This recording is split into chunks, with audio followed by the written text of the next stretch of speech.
In the Arctic Circle, an airplane pilot is digging in the snow, as if trying to form a drawing. On his uniform is written only his surname, Overgaard, and he seems to be the only survivor on the scene.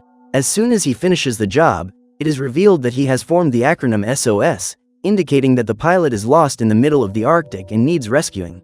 Apparently, Overgaard made a forced landing and the plane's engine and wings were destroyed by the impact. He has been in the middle of the snow for days and is doing his best to survive in this inhospitable environment while he waits for help. To feed himself, the pilot has set up a fishing system, where he has dug 3 holes in a frozen lake, with ropes and bait attached to sticks. Thanks to this, he is able to feed himself throughout the day, as well as having a supply of fish stored in a cooler. After another meal, Overgaard collects his equipment and climbs a mountain to observe the surroundings, hoping to spot a search plane or helicopter. Over the days, it has drawn a map of its location and sends out emergency signals via its distress beacon. The machine works by turning a crank, with the red light indicating that the signal is being sent, and in the event of a response, the beacon will turn on the green light. Since the plane crashed, Overgaard has spent hours activating the beacon, but so far no one has answered his call. As night falls, the cold becomes more and more intense, forcing the pilot to return to the plane and recover his energy for another day of fighting for survival. The next morning, Overgaard digs up the SOS message again, but first he goes to a small pile of stones near a hill. There, he says goodbye to someone, indicating that the stones serve as the grave of another crew member of the plane, who possibly lost his life in the crash. After paying his respects, he goes back to digging, removing all the stones he can find to make the letters SOS clearer. His aim is to make the message visible enough for another pilot to spot him if he is flying over the area. Finally, Overgaard goes to check if he has managed to catch any more fish, when he notices that all the hooks are empty.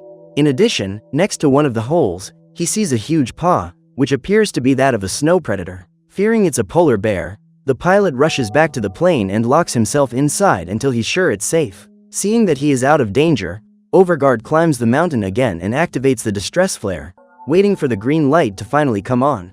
However, the result remains the same and the pilot decides to check out the surroundings. As he had feared, a huge polar bear appears in the distance, lurking in search of food. With no other choice, the pilot gets back on the plane and falls asleep, before going about his usual routine the next day. However, no rescue has come and his stock of fish is slowly running out. All that remains is to keep trying to send out distress signals, but after hours of trying, Overgaard has almost given up. Then, suddenly, the beacon lights up green, indicating that the signal has been picked up. The pilot hurries to see where the answer came from, and when he looks at the horizon, he finds a helicopter flying over the area. Quickly, Overgaard approaches the ship and sets off a smoke flare so that they can find him. Luckily, the helicopter sees the survivor and prepares to land, but the heavy storm causes the craft to lose control and the pilot is forced to turn away. To make matters worse, the helicopter loses more and more stability and the pilot has to make a forced landing, crashing into everything in the snow. After the crash, Overgaard rushes to the scene, and inside the helicopter finds the pilot, already lifeless due to the injuries caused by the impact. He then finds a second crew member, who is still alive but has a serious wound to her stomach. Overgaard then grabs the first aid kit from inside the helicopter, and using a stapler, he fixes the crew member's wound. With this, he manages to stop the bleeding, but the snowstorm is getting stronger and stronger and there is no way back to the plane. All that remains is to rest inside the helicopter and only leave when the storm is over. Hours pass and the atmosphere returns to normal, with Overgaard checking that the survivor is okay and taking a look at the equipment inside the ship. As well as ropes, he finds a pickaxe for ice climbing and some cups of instant noodles. After days of eating only fish, the pilot wastes no time trying to heat water for cooking and eats the noodles straight. However, he can't waste any more time and must return to the plane before another storm breaks out. Unfortunately, the pilot didn't survive the crash, but Overgaard is willing to take the crew member to treat her injuries. As soon as he has collected as much equipment as possible, Overgaard writes a message on the helicopter. The text says that 2 survivors have gone to the Dew Valley, where their plane crashed, hoping that someone will see the message and come and rescue them. Finally, Overgaard starts walking back, taking the crew member with him to his plane. Once there, he asks her name, but the young woman doesn't understand his language very well and just says the word pilot to find out what happened to her companion in the helicopter. However, Overgaard tells her that the pilot hasn't survived and asks her to wait for him in the plane, as he's going to do another inspection of the helicopter. As soon as the young woman falls asleep, the pilot returns to the crash site and finds the body of her companion, completely covered in snow. Just as he did before, Overgard buries it in the snow and places stones on top as a sign of respect. He then begins to check the inside of the helicopter and finds a map and a lighter, as well as a small gas tank and a stand, forming a kind of portable stove. At the same time, he sees a photo that thrills him and he keeps it in his jacket. The inspection continues, and luckily for him, Overgard finds a sled in the luggage compartment and uses it to carry the rest of the equipment. Once back on the plane, he places the photo he found on the helicopter next to the survivor. It is then revealed that the image was a family photo, indicating that she and the pilot were married and had a young child. The young woman, however, continues to sleep and Overgard applies some medicine to clean her wound. He then turns on the portable stove to warm up and takes a look at the map, showing more details of the region where they ended up. While making marks with a pen, Overgard notices that the wind is getting stronger and goes to check if any more fish have been caught. He's very happy when he pulls on the rope and notices that this time he's managed to catch a fish big enough to feed the 2 survivors. The guy then prepares a soup using the fish meat and instant noodles. Although it's not the best food in the world, it's a good enough meal to get them through another day. As soon as the soup is ready, he wakes the young woman up and gives her some food so that she can regain her energy. However, the loss of her husband has left her absolutely devoid of hunger and strength, but Overgard insists that she eat and assures her that everything will be fine. A few days pass and Overgard continues to send out calls via the distress beacon. However, as before, no response is received and he begins to wonder how he can save the young survivor. She seems to be getting worse, coughing constantly throughout the night. The next morning, Overgard continues to observe her, and suddenly, the survivor takes his hand as an act of thanks for everything he has done. This makes him even more motivated to find a way out of there and he takes another look at the map. The journey to the nearest village will take days of travel, but there is a shortcut through the mountains that they can use to get there more quickly. Deciding to take his chances in the middle of the Arctic, Overgard prepares more ropes and lures to catch fish, keeping as many as possible in reserve. He then gathers the equipment into the sled, together with the young survivor, who is still asleep. To protect her from the cold, the pilot puts her in a sleeping bag and writes one last message on his plane.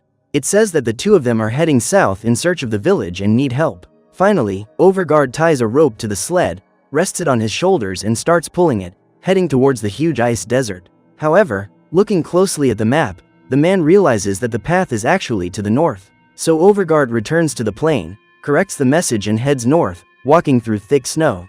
After a long walk, he takes another look at the map and realizes that he is a long way from his destination.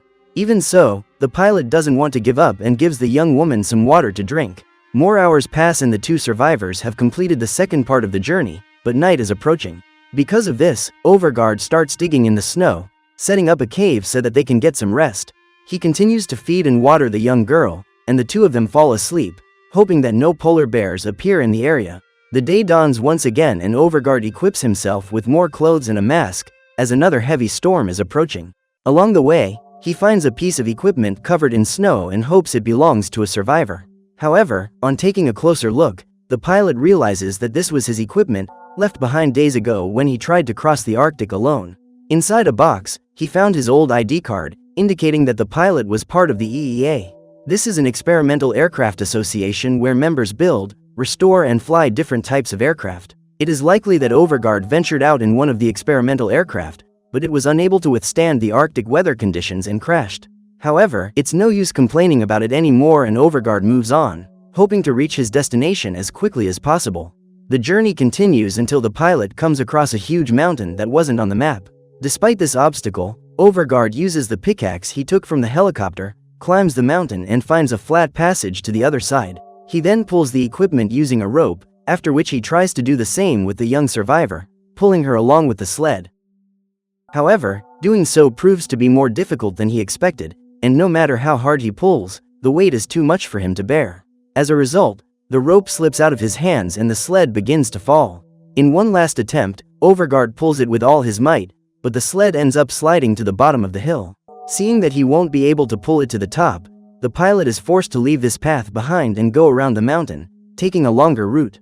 Overgard then resumes his journey, but needs to take another break to rest and eat something. He finds a cave under the rocks and with the entrance covered in snow, but using his equipment, he manages to dig it out and clear the way.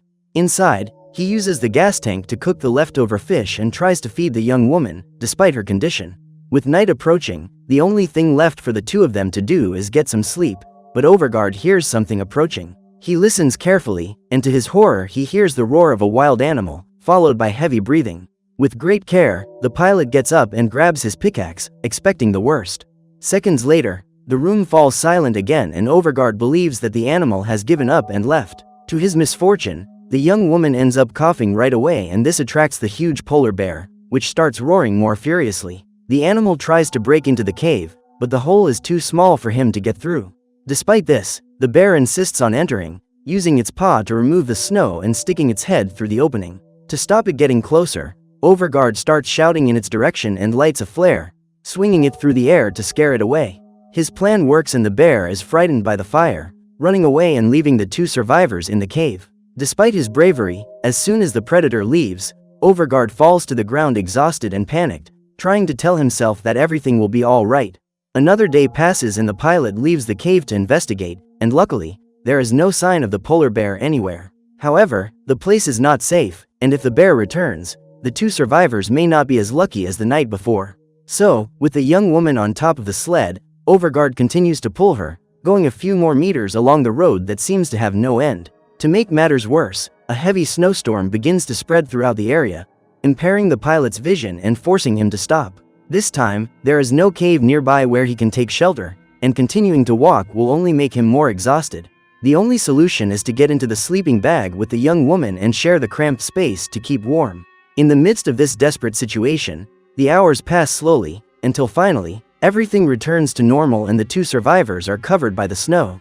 Overgaard then gets out of his sleeping bag and goes to check if his equipment has been damaged by the blizzard. Among them, the pilot finds his water bottle, but it's completely frozen. The solution is to use his own body temperature to melt the ice, so Overgaard puts the bottle inside his jacket. After that, the pilot prepares the sled for another long journey, until he reaches a track with very soft snow, making it difficult to move. Tiredness only increases and he has to make one more stop, near a rocky hill. As soon as they have built a fire to warm themselves up, Overgaard asks the survivor to squeeze his hands so that they can generate mutual warmth and maintain blood flow. The young woman, however, remains unconscious and is breathing heavily, indicating that she is becoming increasingly ill. Overgaard's suspicions are confirmed when he goes to check the wound on her body and notices that it is becoming more infected with each passing day. He also sees blood coming from her mouth and fears that the young woman doesn't have much longer to live. Although reluctant, Overgaard decides to leave her there and continue the journey alone, because he knows that under these conditions, the 2 of them would not be able to resist. So, taking only his equipment with him, the pilot tries to follow the route, when he sees a rock covered in flowers in the middle of the snow. Overgaard is surprised by this, but as he tries to get closer, the ground beneath him gives way and he falls into a hole. Minutes later, the pilot wakes up in a cave with his right leg stuck in a rock because of the temperature. Overgaard does his best to get it out, but the effort is futile and he can't move. After so much effort, it seems his destiny is to end up alone in the middle of the Arctic. However, Overgaard doesn't let this thought dominate his mind, and using what strength he has left, he does his best to break free. Despite the unbearable pain, he continues to pull, until his leg is freed from the snow, leaving him seriously injured. Now he has to crawl through the snow and rocks, but he soon finds a way out of the cave. Even though he has solved this problem, the pain of the injury only makes it more difficult and he can barely stand. He then returns to the place where he left the survivor and takes her family photo, so that he can give it to her son when he finds him. However, he is surprised to see that the young woman is still alive and she talks to him, feeling a little better. Overgaard soon regrets having thought of abandoning her for a moment, and cries in front of her, apologizing for what he did. Finally, the pilot says that everything will be fine, and pulls the sled on, willing to continue the journey despite his condition. Before resuming, he takes a look at the wound and it's even more serious than he thought. With no way of treating the wound, Overgaard improvises and puts ice over the cut, along with a cloth to stop the bleeding. Finally, he continues to pull the sled with the survivor, having to ignore the pain and fatigue to keep going. At one point, he gives the young woman the last drops of water, fills the bottle with snow and swallows a little to quench his unbearable thirst.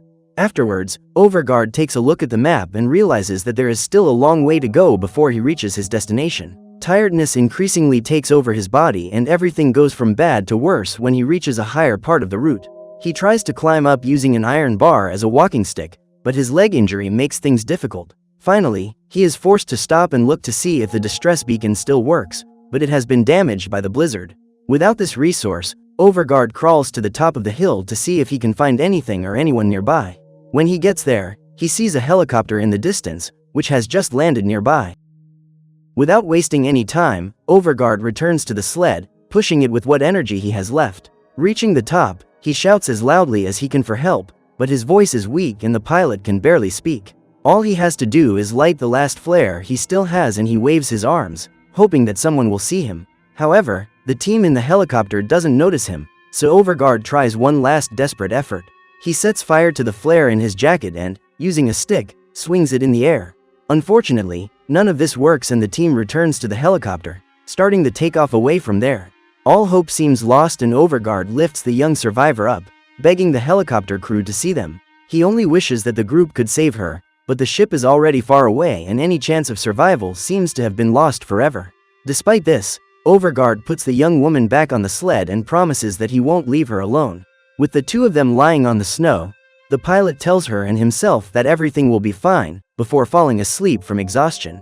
When the two had lost consciousness, a strong wind began to stir up everything around them. Then the same helicopter lands right in front of them, indicating that the pair have finally been rescued.